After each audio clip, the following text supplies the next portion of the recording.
Dans cette vidéo, on va voir comment tracer un angle avec le rapporteur. Pour savoir utiliser le rapporteur dans n'importe quelle circonstance, on a besoin impérativement de deux exemples. Donc faites attention à bien regarder la vidéo jusqu'au bout pour que le rapporteur n'ait plus aucun secret pour vous. Premier exemple, je veux tracer un angle TNI qui mesure 54 degrés. Il me faut déjà un côté que j'ai tracé, TN. Se pose maintenant la question de savoir où placer le rapporteur. Est-ce que je le mets au point T? Est-ce que je le mets au point N? Il suffit de regarder pour ça le nom de mon angle. Il s'appelle TNI, la lettre du milieu. Je vous rappelle que c'est toujours le sommet de l'angle. Donc ici, le sommet, c'est le point N. Je vais donc placer mon rapporteur au point N. Je place le centre du rapporteur bien parfaitement sur N, pas un petit peu au-dessus, un petit peu à droite, non, pile poil dessus. Une fois que c'est fait, regardez, j'ai un 0 là et un 0 ici. Lequel je vais prendre? Eh bien, si on regarde le côté qui est déjà tracé TN, il est du côté gauche du rapporteur. Donc, je vais prendre le 0 qui est à gauche. Je vais tourner mon rapporteur de manière à amener ce 0, cette graduation, pile poil sur mon segment. Comme ça. Quand je le tourne, très souvent, on bouge un petit peu le rapporteur. Il faut vérifier du coup qu'on est toujours parfaitement bien sur le sommet. Si on n'est pas bien sur le sommet, on se remet bien en vérifiant qu'on soit toujours parfaitement bien aussi à cet endroit-là. Maintenant, c'est 54 degrés. Alors, si on regarde bien, il y a 50 degrés ici et il y a 50 degrés ici. Pour ne pas se tromper, au lieu de se jeter sur le premier 50 degrés qu'on voit, on se force à repartir de 0. Le 0, il est sur les graduations extérieures ici, donc je vais regarder uniquement ces graduations-là. Les autres, je fais comme si elles n'existaient pas. Et je me force à ne pas aller à 50 directement, je me force à lire 10, 20, 30, 40, 50. Je glisse bien comme ça prend pas très longtemps et comme ça, je suis sûre et certaine de ne pas faire d'erreur. Donc j'ouvre bien jusqu'à 54 degrés. Une fois que j'ai 54 degrés ici, je vais donc placer un petit tiret bien dans le prolongement de la graduation, au crayon de papier, comme ceci. Je peux maintenant enlever mon rapporteur. Je vais prendre ma règle, la mettre contre le tiret et le point N. Je vérifie que je suis bien correctement aligné ici et ici. Il ne faut pas être à 3 km du point N ou à 3 km de mon tiret comme vous faites parfois. On se met bien tout contre. Hein.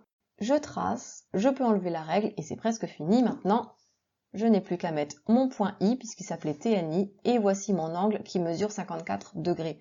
On fait une dernière vérification pour être sûr de ne pas s'être trompé de graduation sur mon rapporteur, d'avoir bien pris le bon 54 degrés. Mon angle est un angle aigu. Est-ce que j'ai tracé un angle aigu? Oui, j'ai bien tracé un angle plus petit qu'un angle droit. C'est parfait. Passons au deuxième exemple qui est très important parce que vous vous trompez très souvent quand on vous demande ce genre de choses, c'est tracer un angle obtus. Pour ne plus jamais faire l'erreur grossière que vous avez tendance à faire, écoutez bien ce que je vais vous dire.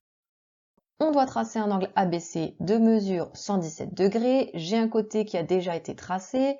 Le sommet de mon angle, c'est la lettre du milieu B. Donc, je vais placer mon rapporteur sur le point B, parfaitement bien dessus. Comme tout à l'heure, on réfléchit parce que j'ai un 0 à gauche, un 0 à droite. Quel 0 vais-je utiliser? Celui qui est du côté de mon segment. Mon segment, il est à droite. Je prends le 0 à droite. Je vais bien aligner la graduation du 0 avec le segment, comme ceci. N'oubliez pas, quand vous tournez votre rapporteur, très souvent, on se décale un petit peu du centre. On vérifie qu'on est bien au centre et qu'ici, on est parfaitement aligné. C'est parfait. Maintenant, je dois aller à 117 degrés. 110 degrés déjà, il y en a un ici, un ici. Je ne prends pas le premier venu. Très souvent, vous prenez le premier venu, du coup, vous prenez celui-ci. Et vous tracez ce côté-là, sauf que quand on trace ça, regardez ce que je suis en train de tracer, ça me donne un angle aigu, ça.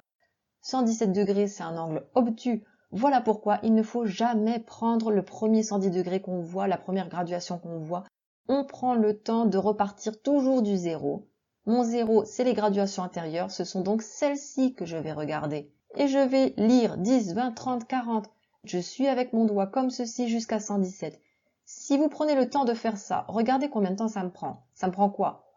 Moins de 2 secondes. Donc si on prend le temps de faire ça, on est sûr de ne pas se tromper. Je vais à 117 degrés. Une fois que je suis à 117 degrés, je devrais placer mon petit tiret à cet endroit-là. Le problème, c'est que regardez les graduations comme elles sont serrées. C'est pas pratique hein, de devoir le mettre ici parfaitement bien. Donc, moi, ce que je préfère faire, c'est aller en face. Vous voyez, les graduations, elles sont beaucoup plus espacées ici. Je vais tracer mon tiret en face. Ici, on regarde, il y a 3 degrés d'écart entre 120 et 117. Je vais en face, je prends 3 degrés avant. Je vais donc tracer mon tiret ici.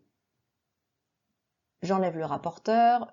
Je prends la règle, encore une fois je fais attention à bien l'aligner avec mon tiret et avec le point B, je trace, j'enlève la règle, je termine, mon angle s'appelle ABC, je mets le point C, je vérifie, mon angle devait mesurer 117 degrés, je suis donc censé avoir tracé un angle obtus. Est-ce que j'ai tracé un angle obtus? Ben regardez, là on est largement plus grand qu'un angle droit, aucun souci, c'est bon, j'ai bien tracé un angle obtus. Normalement maintenant, le rapporteur n'a plus aucun secret pour vous, vous ne devriez plus vous tromper, je l'espère en tout cas.